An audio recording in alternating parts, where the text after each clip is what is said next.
Di roja 21 Adarê da ango roja cejna Newrozê, hêzin esayîş û hêzin parastina cewherî HPC di liv û tevgera Ewlehê de bûn ji bo parastina derdora bajarê Kobanê bi giştî û qada Newrozê li ser kaşê Miştenûr bi taybet. Hêzin esayîşê netkarîbûn beşdarî pîrozbahiya Newrozê bibin. Ji ber wê jî navenda Baqîxudo ya çand û hunera Kurdî ji esayîşê û HPC ra şahiyek taybet li dar xistin.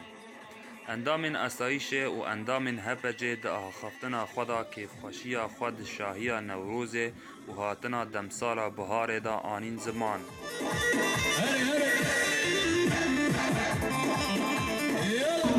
عيد النوروزي ده حضور شانزان ام فيروز دكنا جباركم عيد ده نكم بو فيروز بكره جمرة عيد شوية تشكر نوب دوران ده ام بيك فوشن وطا هيرو نوروز ما تشيد بيه ده نوروز ده ما باراستنا گل دکر ما چل نوروز دکر ما چل باجار دکر ما باراستنا بازی رو گل کر هيرو زي نوروز ما ام نوروز خواه هيرو دكنا ام فا احتفال خوان مقالي خوان دي بيروز دكن و تفايل آستایشی روجاوا و این زمه جواری پیروز دکن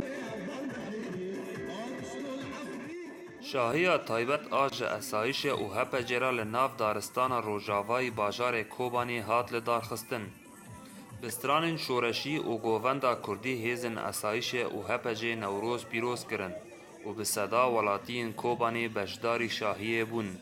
Şahî ta danê nîvro berdewam bû.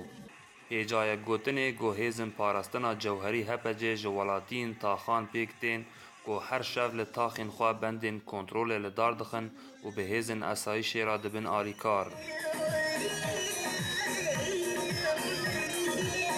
Ji ber ku di 21 Adarê da hêzin Ewlehê li bajarê Kobanê di liv û tevgera parastinê da bûn netkaribûn beşdarî pîrozbahiya Newrozê bivana. û îro bi boneya Newrozê li nav darên li Rojavayê bajêr pîrozbahiya xwe li darxistin. Mahmud Balî Dengê Amerîka, Kobanê.